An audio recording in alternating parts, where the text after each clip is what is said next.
Yeah, I come from a long line of coaches, so I kind of always knew I was going to be a basketball coach. But looking back, there were two women that stood out. The first was my mother. She has been my biggest fan. She was the first one to say, you can do anything you want. But most importantly, she provided me a great model for the type of spouse and mother that I am today. And the second was my college basketball coach, Kay Yao. She has had such a great impact on me, and she taught me that this profession is about one thing, and it's impacting lives and turning young women into strong, independent women.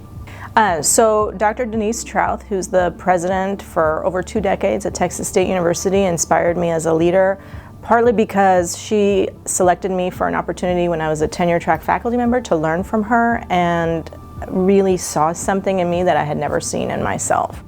I think my first boss was my principal at the school in India where I taught, and not only was she strong and had high expectations, but also the most compassionate human being I have ever known, who saw me through one of the toughest times of my life and encouraged me and supported me as I stepped away from my life in India to my new life in the United States. I really owe it to the community of women who have been in my life.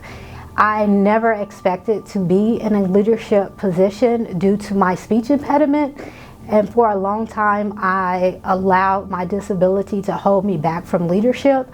But being in a community of women who I admire, who I really inspire to be like when it comes to leadership, I was like, I'm not going to let that hold me back. My mother and grandmother were both so inspiring. My grandmother faced tremendous challenges and losses in her life, but I don't know, she persevered, and she was just this bright, warm, supportive, loving light for everybody. And my mother was a special educator for almost 40 years, just this life-changing teacher for people, and she was really involved in our community as both a volunteer and a leader.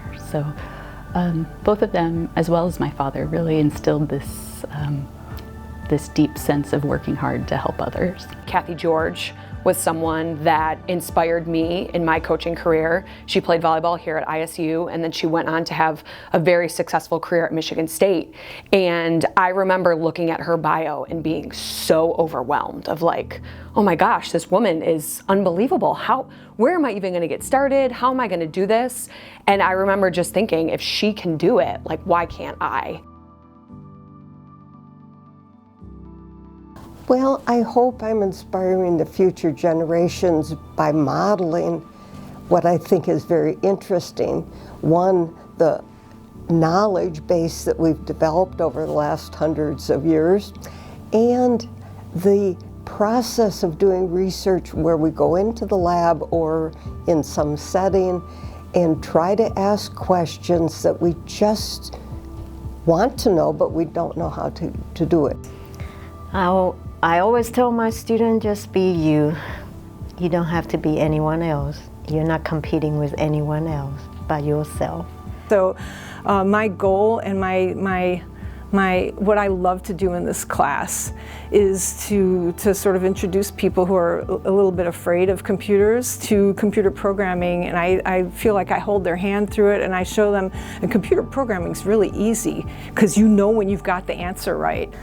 I hope that I'm inspiring the future generation through working with students individually, one-on-one, as well as in the classroom, but also colleagues that are in practice currently providing care as nurses in hospital and clinic settings, through talking with them and encouraging them to really pursue and strive to provide the best possible care they can, and to always go back and examine the evidence and ensure that their care is based on the best evidence.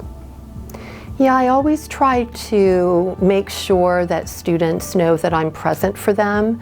I like to have them do internships. I like to be present in those internships. I like for them to present at conferences, to get their ideas out there.